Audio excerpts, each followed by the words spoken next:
السلام علیکم ورحمۃ اللہ وبرکاتہ۔ ناظرین آداب۔ ناظرین آپ دیکھ رہے ہیں دیہی آواز۔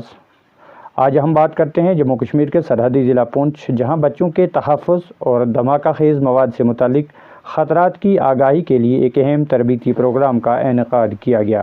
Jammu Kashmir legal service authority UNICEF کے اشتراک سے ضلعی لیگل سروس اتھارٹی DLSA پونچھ کے زیر اہتمام ایک روزہ تربیتی پروگرام بعنوان بچوں کا تحفظ اور دھماکہ خیز مواد سے متعلق خطرات آگاہی پروگرام منعقد کیا۔ پروگرام کا آغاز ڈلسا پونچھ کے معزز سیکرٹری جناب رفاقت حسین کی خیر مقدمی خطاب سے ہوا، جس میں انہوں نے ادارے کی کارکردگی اور بچوں کے لیے قانونی خدمات کے یونٹ LSUC کے مقاصد پر روشنی ڈالی۔ پروگرام کے مہمان خصوصی جناب Ashwani Kumar Sharma, principal district and session جج اور ڈلسا کے چیئرمین نے اس اقدام کو بچوں کے تحفظ کی جانب ایک اہم قدم قرار دیا۔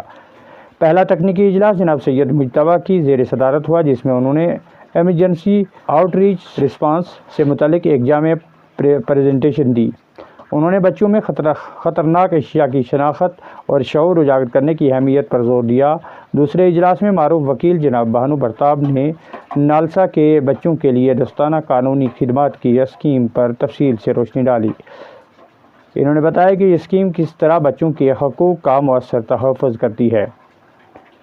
تیسرے اجلاس سے خطاب کرتے ہوئے چیئرپرسن چائلڈ ویلفیئر کمیٹی جناب روہت کھجوریا نے ادارہ جاتی تعاون اور نالسا اسکیم 2024 کے تحت ہم آہنگی پر زور دیا۔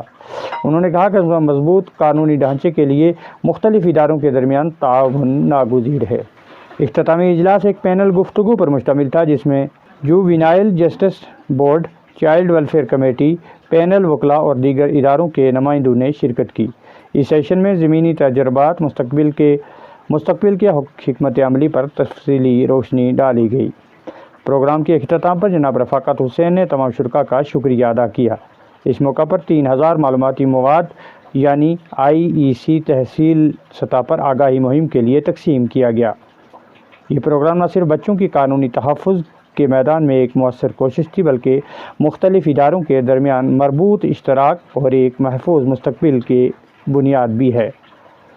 مزید معلومات اور اپڈیٹس کے لیے ہمارے چینل رورل وائس کو سبسکرائب کرنا نہ بھولیں۔